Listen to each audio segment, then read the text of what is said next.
Oh, I don't know what that is. It's got some size. Do it.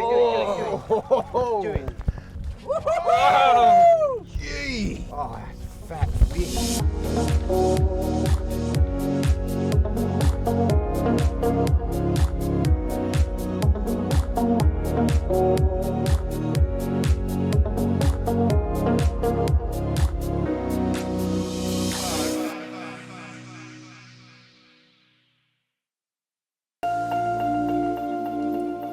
If there's one thing that you learn about moving through this country, is that you have to roll with it, fit in. You can't beat this land. The Yolngu know this and live with the land, not off it or against it. Early European exploration from within Australia was aggressive, some say arrogant, in their approach to getting around here, because they thought they could conquer this land, and more often than not, they failed with disastrous consequences. Living with the land forced the Yolngu to be nomadic, moving with the seasons, moving with the food sources. They have identified over 20 subtle seasonal changes throughout the year, while most newcomers have only seen fit to identify two, the wet and the dry. For parts of the year, survival for the Yolngu meant living within the mangrove coastlines and estuarine systems. There is no harsher environment than this dense terrain, thick with dangerous animals and big, unforgiving tides. They are also the most giving in terms of food and sustenance, and the fishing amongst these mangrove systems reflects this risk and reward element, because they are challenging to access and full of fish. Most of these rivers and creeks pour into large, remote bays, and heading into some of these bays can feel like you're heading into the heart of this wild country. And there is no wilder bay in East Arnhem Land than Buckingham Bay.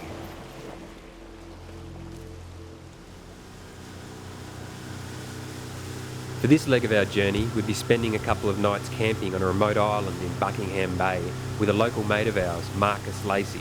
But first, Simo and I had to navigate through a shallow entrance of a fabled Barramundi creek so we could have a crack at finding a very special fishing spot. Beautiful looking big saltwater creek.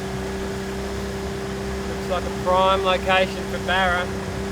Just got here on afternoon, but we've been told by a mate in the pub where this certain rock bar is that should hold a lot of Barra. So we're just trying to keep our eyes out for rocks just above water. Anything up there, Simo? Well, there we go. There it is, the rock bar. There it is. We've been hearing about this rock bar for years, and to finally get here, we're pretty pumped. Really didn't know if we'd be able to find this place. So we'll start at the top of the rock bar, Yeah. and then we'll just slowly let anchor out. Okay. Shallow running lures that vaguely look a little bit like a mullet should do the trick around here, eh? Yeah, I think so. Going upstream. Gone over Simo. Does that a lot in life. Oh, yep. And Simo's on. Oh, he's off. He's on. Yep. Oh, it is a good fish. Our first fish of the day. Come up to the top. Wow. Simo. He's active. He's active. He is active. Oh, lovely start. And there's our first barra for the session, our third cast in. So there we are. That's a prime example of what we're after.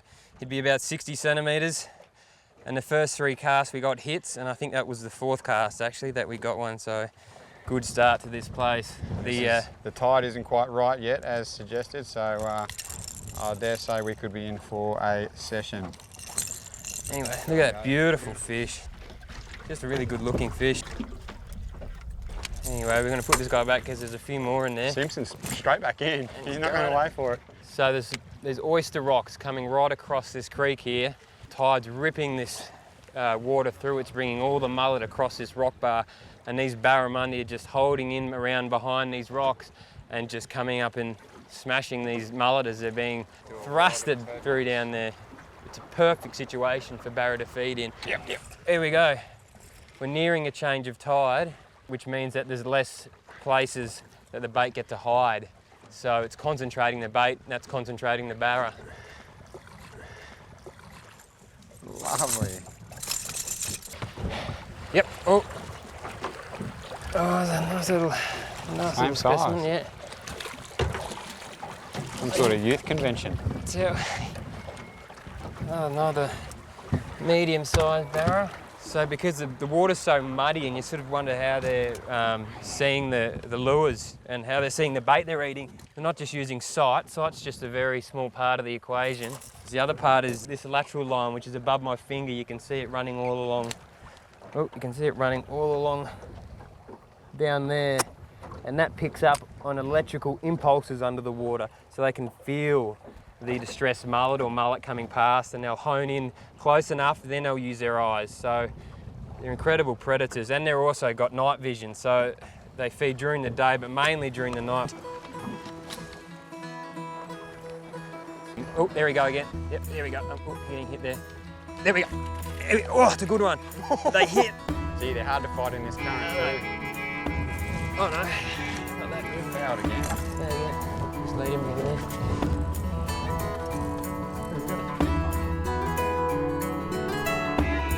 Oh. Yep. Go, Sim. Oh, good one. It's a good one. Just a little eat.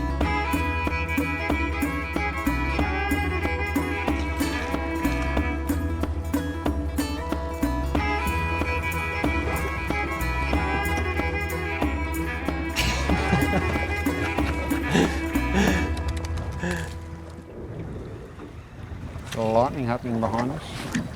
We're waiting for the incoming tide to start, which we think is about in half an hour's time, and that's when we've been told that the barra come on here.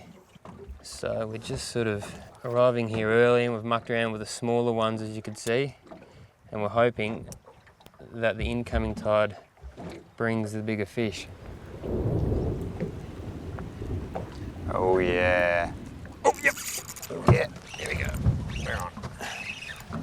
There we go, another barra. Not the biggest bloke, but in good nick. Very good nick. Nice fish though. Doesn't look like that tide's going to come in anytime soon, and we've still got to deal with that shallow sand flat out the front. That's right. Okay, we've got Marcus waiting on an island out the front of this river where we're camping with him.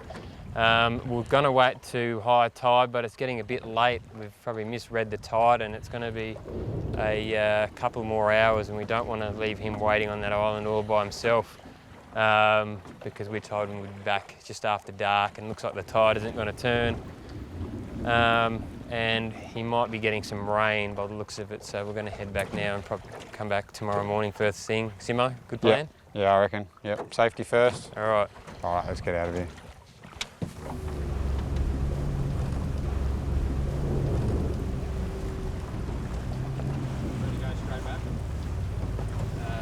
I don't like our chances of getting through this shallow stuff, Simo.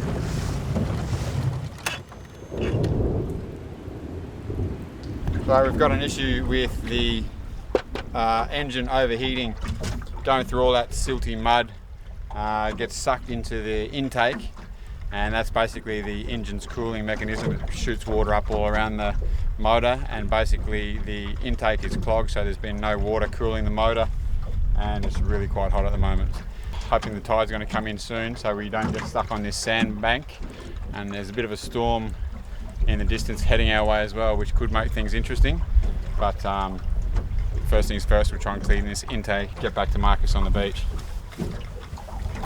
I mean, it's not ideal being stuck out in the middle of nowhere like we are, literally in one of the most remotest places in Australia, and our motor is having problems.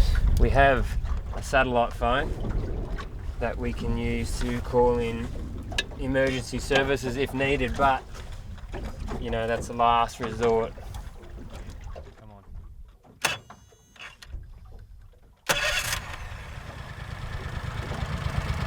Yeah. Oh, we're back. We're back. All right. Okay. So we just got to wait for the tide now. Where's that nut? Oh, it's getting deeper. We're going to beat that storm?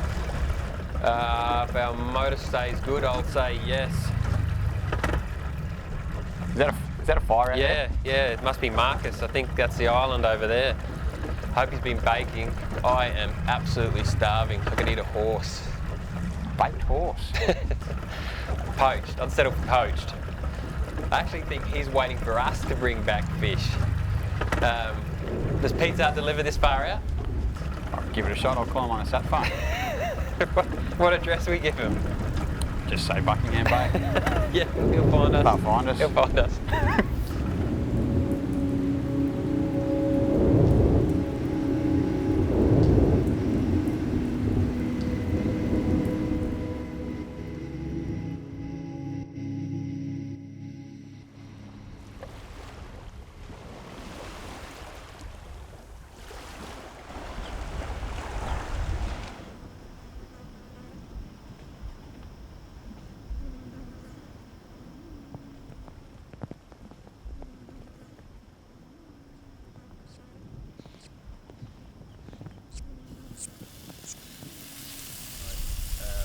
Bay and very little on the prow. When they're young, they hold the same.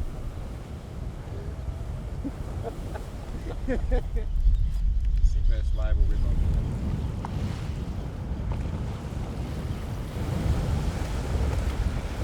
As you can see, Mother Nature started growling at us at the moment. The monsoon is just kicked in and we're now isolated to the sheltered side of this island. Marcus is going to take us around the corner of this island that we're camping on, and we should find some golden snapper or other reef fish, but we're really looking for golden snapper.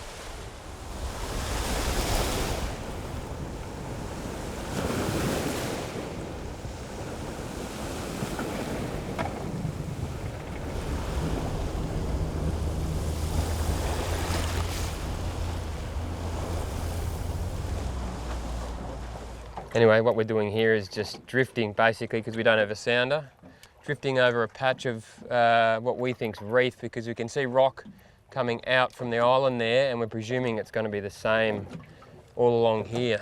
And we're just jigging these little white soft plastics. And so it's just a matter of slightly moving your lure just off the bottom so it looks like a distressed fish. And hopefully we run into a school of golden snapper. Again, if we had a sounder, it'd probably be a bit easier, but hey, we'll save up for one.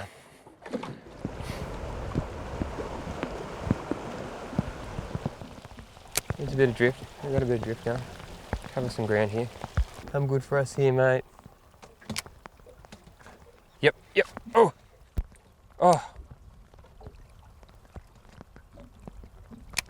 Yep, I'm on. There we go. Yep. Oh. Watch out, Marcus, what you on there, bro. Oh. I don't know what that is. It's got some size. Oh, it's heavy. Oh.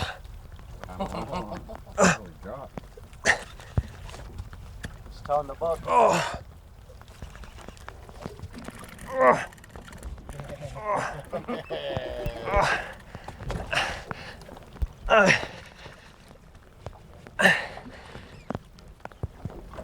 Good fight, Hartney. Big jewfish. Dewey. Watch out, I got him. Whoa, how are we going to do this, Buddy? Yep. Where's Buddy? Oh. Wow. Big Dewey.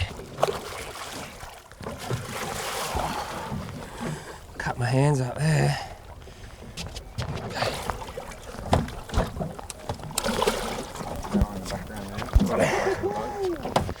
That is a jewfish. And I've got him on a soft plastic. Wow, incredible size fish. So that is what they call a northern black jewfish. He sits on the bottom and they go in big schools. You can get them in 20 and 30. But that guy is thick and healthy. Lovely opalescence colouring on the top there. But we're going to put this guy back because we've got plenty of fishing to do. And oh! A lot of the time, if you catch these in deeper water, they get a condition called what they call barotrauma, which is basically the bends is coming up too quickly and their bladder expands. and then they can't sort of recuperate. But when you catch them in shallow water like this guy, he's got a very strong chance of survival if you just give him a little bit of time to recuperate.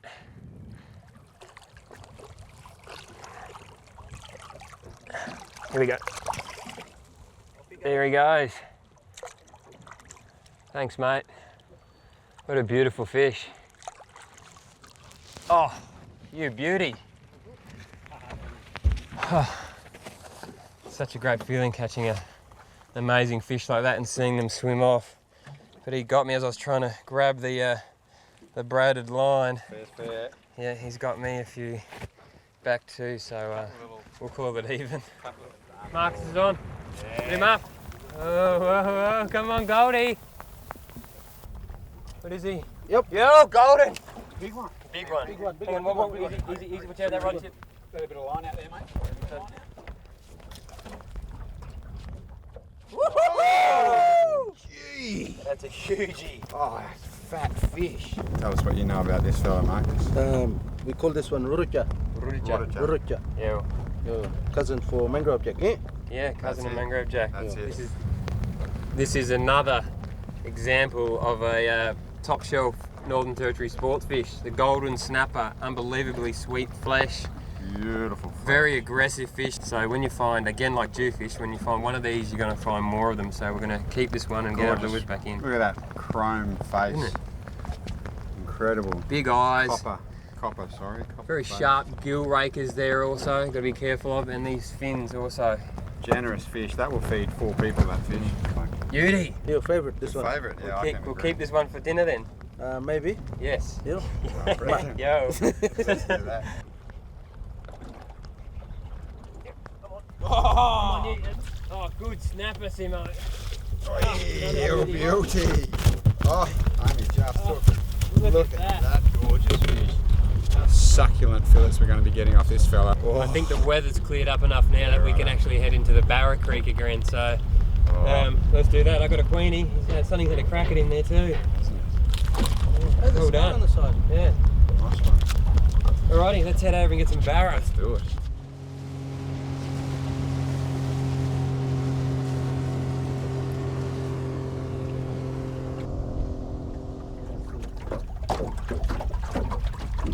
Yep. Yeah, that's what I reckon. Yeah. I'll take that back now.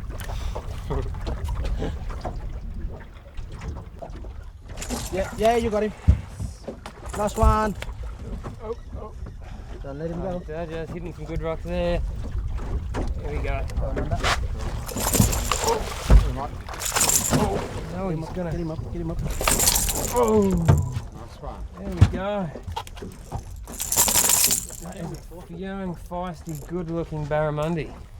Prime of his life. Pretty significant fish for your culture, eh? Yeah, it's a very has its own cultural significance. This fish actually holds its own law. The deeper name for this fish is Kurtunbun. Kurtumbum. That's the sacred. Yeah. Every Yolngu, whether you do a iricha, you relate it to every animal that you that we hunt for, whether it's in the ocean or on land. It could be a sister, and then there might be a, Okay, they're hesitant to eat it or hunt it? Yeah. Some it could be a brother, Yep, okay. or some maybe a Mari. Yep. But if you're hungry, then you gotta eat, But to me, this fish is my Mari. Okay. Yeah, my grandmother. Alright, so when we eat this tonight, you won't eat this one, you'll eat the other golden I'll eat snapper. the other one. Okay, so can we keep this and eat this? Yeah, Minmok, is it the right size for you? Yeah. Is it legal It's size legal for you? size for me, yeah. Yeah, Minmok, you can take it. Thank you.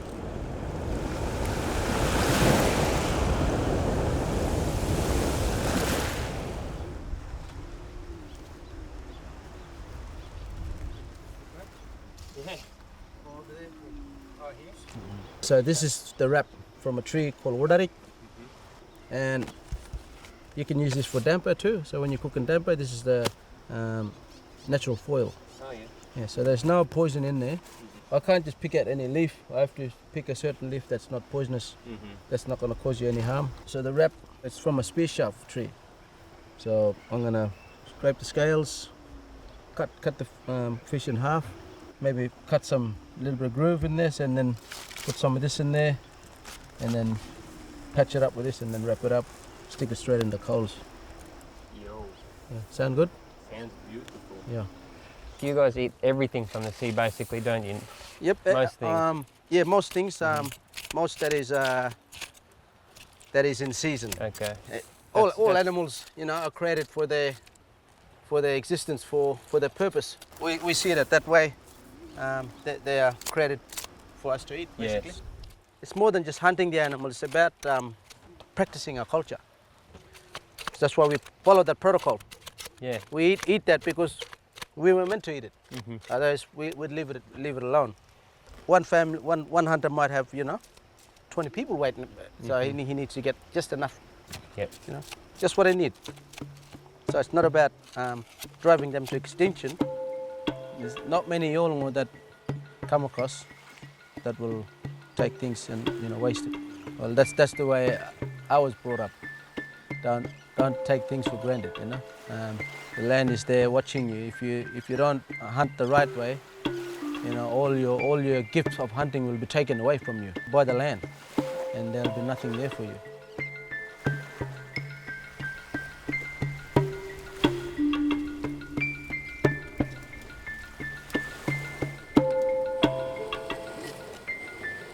Just to hold it. Yeah, that's to hold that flavour Okay. inside. That's the natural foil, straight from Mother Earth. But make sure you get the right vines and right leaves. Mm-hmm. We'll be in trouble. Otherwise, you'll be vomiting or lying dead on the beach. No good. Sounds like Morgan's cooking.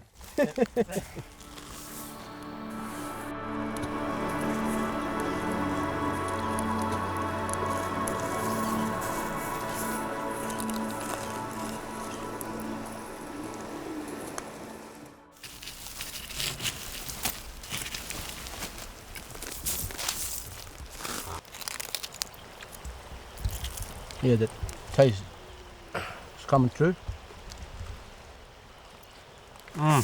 Wow, that is amazing. It's so sweet. You can really taste that leaf. Yeah, that goiter bit goes through. Barramundi. Well done, Marcus. That is superb.